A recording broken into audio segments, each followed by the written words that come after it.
you wanna dance? Yeah. Moving, grooving, slip and slide. Yeah. Come on, baby, don't you hide.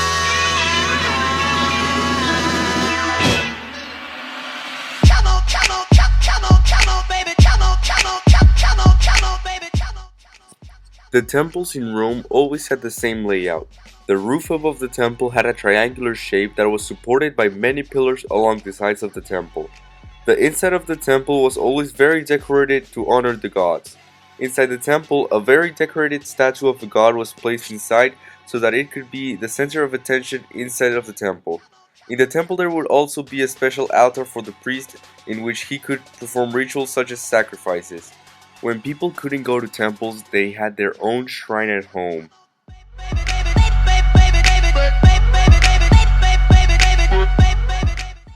The first early Romans believed that they were watched over by the spirits of their ancestors. After that, Romans evolved to thinking that fate and gods control their lives. They thought that gods influenced them in their lifestyle and that they had the power to form and shift the world around them.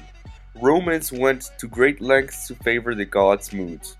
Fate was a thing based more out of luck and prediction. They thought that God sent signs to them in different ways. Oracles and priests had their jobs to decipher those signs.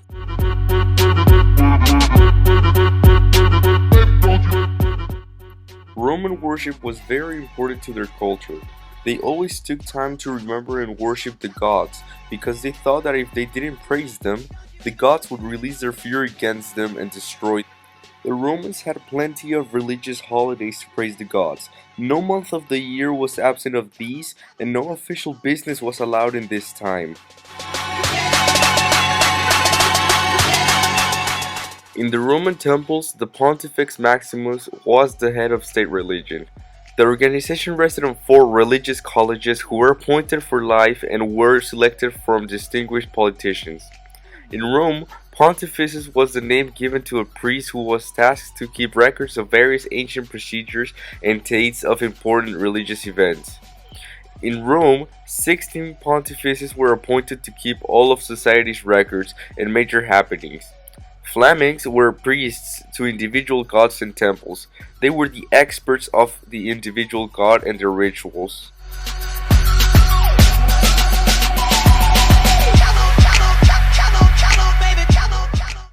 The Romans were known to heavily believe in a polytheistic religion, and they didn't bother to change their beliefs when Christianity and their monotheistic beliefs came upon Rome. Romans had been borrowing gods from the civilizations which they had previously conquered. This act of borrowing gods was seen when the Romans conquered Greece, and they embraced the majority of their religious ideals, as in this case, their gods. Roman gods all had their Greek counterparts, just as Jupiter, which was believed to be their god king, had his Greek doppelganger Zeus.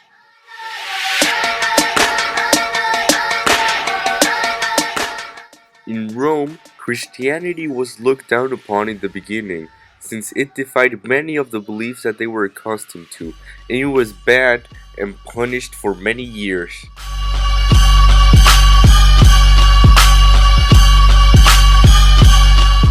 To sum it all up, Romans were very religiously guided people, but only because it was convenient for them.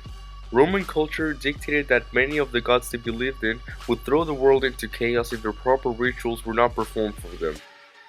Gods in the Roman culture were very similar to gods from other cultures because they were borrowed from other civilizations after they had been conquered by the Romans.